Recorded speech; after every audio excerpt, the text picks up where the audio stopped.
sebuah keputusan. Kalaulah kemudian dia terbukti bersalah, maka sanksi berat harus dijatuhkan. Kan begitu. Tapi memang proporsi berat ringannya tergantung perbuatannya. Hari ini kita melihat dengan kasat mata apa yang terjadi, tapi semua akan ada dalam putusan yang disampaikan MK. Kalau kemudian ada pelanggaran berat, kan bisa berujung pada pencopotan. Atau paling tidak berubah jadi hakim biasa, tidak menjadi ketua misalnya. Artinya ada perubahan di sana, ada sanksi yang diberikan kalau ada hakim yang kemudian dia tidak sesuai dengan prosedur. Itu yang pertama.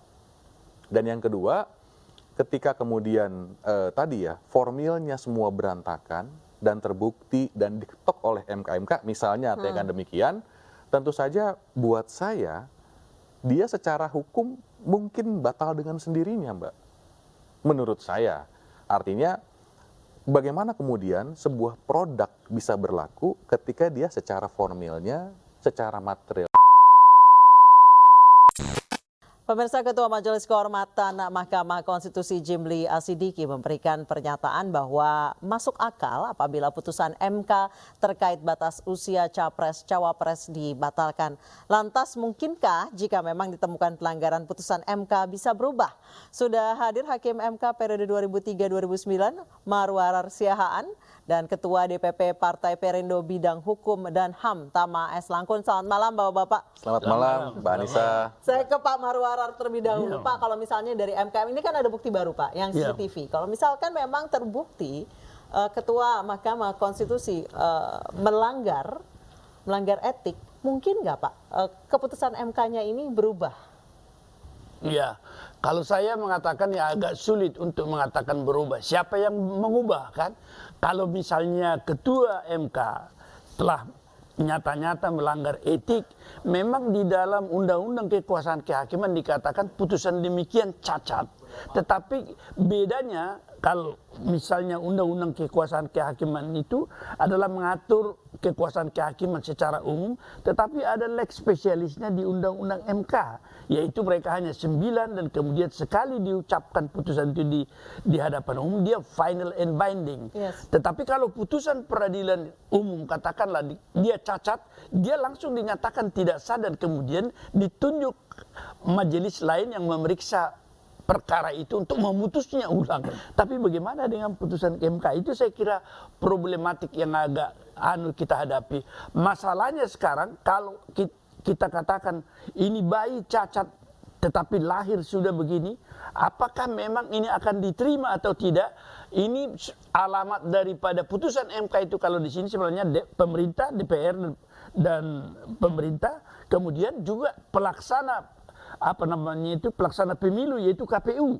Kalau memang di dalam sejarah katakanlah putusan-putusan MK itu tidak selalu bisa dilaksanakan dalam, bukan hanya di Indonesia, di luar negeri juga terjadi begitu, sehingga ada juga putusan MK itu yang diignore, diabaikan.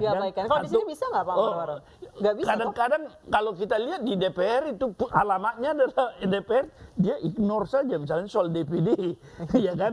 Tetapi ini karena ini merupakan kepentingan seluruh rakyat, saya kurang tahu bagaimana pembelahan masyarakat di dalam melihat putusan itu juga suatu masalah besar. Oleh karena itu, ketika misalnya Pak Jimli mengatakan akan diputus tanggal 7, maka kita lihat bahwa tahapan di dalam verifikasi kelengkapan administrasi dan juga perbaikan pasangan calon itu tanggal 8 itu, saya menduga beliau ini sudah memiliki suatu pandangan atau suatu pendirian yang memungkinkan ada perubahan ini. Tapi saya kurang tahu lah. Ini kan kita lihat ke depan. Kira-kira KPU melakukan sikap menolak enggak atau menerima putusan ini menjadi persoalan yang bagi saya sangat menentukan sekali. Baik, saya ke Mas Tama. Mas Tama, baru diumumkan tanggal 7, sementara pencalonan itu keluar tanggal 8. Ini sengaja biar nggak bisa berubah, bagaimana sih Mas Tama? Sebenarnya begini Mbak, kalau saya ngelihatnya sederhana aja. Mas Gibran dan Pak Prabowo sudah mendaftar menjadi paslon Capres-Cawapres. Ya enggak? Dasarnya apa? Dasarnya adalah putusan MK yang kemudian PKPU-nya itu baru kemarin Mbak diketok. Iya emang. Artinya apa? Pencalonan yang kemarin dilakukan harusnya nggak sah. Kenapa? Karena nggak ada dasar PKPU-nya. Iya. Iya nggak? Gini. Dasarnya baru kemarin diketok. Terus tiba-tiba sebelum diketok itu sudah ada pendaftaran. Artinya apa? Dia masih pakai PKPU yang lama. Mungkin akan ada jawaban. Oh kan KPU udah ngirimkan edaran kepada ketua partai. Pertanyaannya, emang ketua KPU sama dengan DPR? Kan beda. Beda. Kan di negara kita nggak dikenal juga aturan hukum yang namanya surat edaran. Dia bukan produk hukum. PKPU lah yang produk hukum. Nah artinya menurut saya kita belum jauh-jauh bicara soal apakah dia berlaku atau enggak. Pendaftaran yang kemarin aja, kalau kemudian kita bisa kritis, dan saya rasa banyak sekali pakar-pakar tata negara yang bisa mengkaji ini secara regulasi. Ya kan? Harusnya kalau KPU memang betul tertib hukum, nggak bisa dia tuh melanjutkan atau kemudian mengesahkan. Kira-kira begitu. Ini kalau kita berangkat dari PKPU. Tapi lagi-lagi apa yang saya sampaikan kan tentu saja pendapat ya, yang menjalankan adalah KPU, apapun tindakannya tentu itu menjadi kewenangan dari KPU, kan begitu. Baik, Pak Marwarar. Jadi pencalonan itu duluan sebelum PKPU-nya diketok, berarti harus ya pakai peraturan yang lama, bukan yang baru kemarin diketok. Kalau Pak Marwarar melihatnya seperti apa? Sah apa enggak sebenarnya? Jadi kalau aturan umum lah, bukan hanya universal itu, peraturan itu tidak pernah berlaku surut kan. Itu salah satu kunci yang melihat ini. Tapi tanpa menjelaskan lebih jauh, kita akan bisa mengukur seluruh situasi ini. Makanya saya akan agaknya melihat ke depan ini agak galau begitu. Bagaimana kepastian hukum daripada keadaan yang lahir akibat putusan yang sebenarnya sudah dinyatakan cacat kan? Iya. Dan kalau dia cacat, pertanyaannya apakah masih kita terima dia tuh berlaku gitu? Wong tidak sah begitu.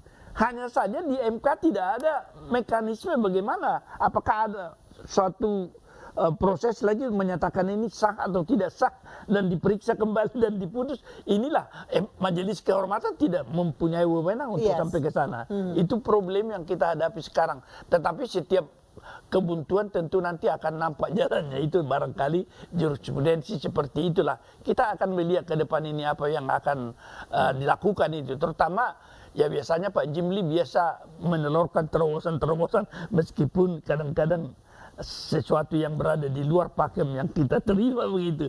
Tapi dia gagasannya kadang-kadang inspiratif gitu ya, out of the box gitu. Kita coba dulu karena dia sudah mengatakan tiba-tiba tanggal 7 harus putus kan, dikejar semua di sini. Kita tahu apa yang terjadi ini kan. Saya Pak Marwarar satu lagi, ini dari penggugatnya sendiri ternyata tidak ada tanda tangannya Pak, yang soal menggugat batas usia itu ternyata tidak ada tanda tangannya. Itu sah Pak? Enggak, kalau nggak ada tanda tangan penggugat? Kalau tidak ada tanda tangan kan tidak ada yang mengajukan itu sebenarnya. Siapa yang mengetik itu kan? Tanda tangan itu adalah identitas dan tanggung jawab. Jadi siapa yang mengajukan itu, kita tuntut pertanggungjawabannya. Nah oleh karena itu juga semakin berat sebenarnya apa yang dikatakan pelanggaran etik yang dilakukan hakim MK. Saya duga bukan hanya ketua lagi nih kalau begini kan. Ini sudah mungkin hakim yang 5 harus bertanggung jawab, yaitu yang menyatakan mengabulkan permohonan itu. Kok iya begitu, kok bisa diterima begitu 3, kan? Prof. Ngalim. Kan yang 2 kan bilang gubernur. bukan kepala daerah. Ya tapi kalau istilahnya Kodari itu klasternya itu sama itu, tapi ya beda-beda tipis karena mungkin supaya berbeda sedikit kan, tapi jalan pikirannya sama saja. Ya. Mas Tama, kalau surat kontrak personal saja yang cuma dari person to person, kalau nggak ada tanda tangannya itu nggak laku. Ini urusan negara, nggak ada tanda tangan. Urusan konstitusi. Urusan konstitusi. Mbak, lagi-lagi kan ini proses yang kemudian dia dibuka secara transparan, ini kan mempertontonkan, mengedukasi masyarakat juga ya. Kira-kira ketika ada permohonan, jangankan kuasa hukum yang tanda tangan, prinsipalnya nggak tanda tangan. Iya. Kan begitu. Nah ini yang jadi masalah. Tokoh utamanya aja nggak tanda tangan. Maka dari itu kemarin saya juga lihat apa yang kemudian disampaikan oleh para guru besar, kan dia mempermasalahkan soal formil, artinya soal tata urutannya, tata prosedurnya. Nah sekarang secara formil dokumen disampaikan hari Sabtu malam, kan gitu ya. Malam Minggu ternyata ada petugas MK yang menerima laporan, kan juga menarik ya Mbak. Kita biasanya sore udah disuruh pulang, kalau kemudian kita lewat dari waktu kan kira-kira begitu. Nah kemudian formilnya lagi tadi ada tanda tangan yang kemudian nggak dibubuhkan pada permohonan. Kan biasanya ada tanda tangan prinsipal orang yang memberikan kuasa yang kemudian dia punya legal standing begitu. Nah ada nanti kuasa hukum yang kemudian tanda tangan juga. Nah kalau itu nggak ada kan tentu saja secara formil dia cacat. Tapi lagi-lagi saya nggak berani mendahulukan Prof. Jimli ya, karena Prof. Jimli yang menilai, kami dari masyarakat hanya melihat tahapan-tahapan dan proses yang sedang berjalan. Baik, kalau misalnya tidak ada satupun yang bisa menggugat keputusan MK yang final dan binding, lalu apa yang bisa dilakukan untuk kemudian ini diuji nih sama Mahkamah Kehormatan MK oleh MK-MK. Terus apa fungsinya drama yang berlangsung selama berpekan-pekan ini menguji keabsahan atau kebenaran atas keputusan itu? Kita akan jawab nanti, Mas Tama. Kita ke informasi terkait putusan MK. Muncul rencana hak angket dari anggota DPR fraksi PD Perjuangan. Hal tersebut dilakukan untuk menjaga marwah MK dan menjaga demokrasi.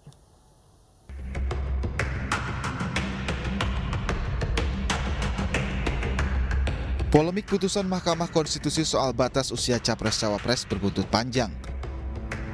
Kali ini datang dari anggota fraksi PDI Perjuangan Masinton Pasaribu yang mengajak seluruh anggota DPR RI menggunakan hak angket terhadap Mahkamah Konstitusi. Masinton menilai putusan MK soal batas usia Capres-Cawapres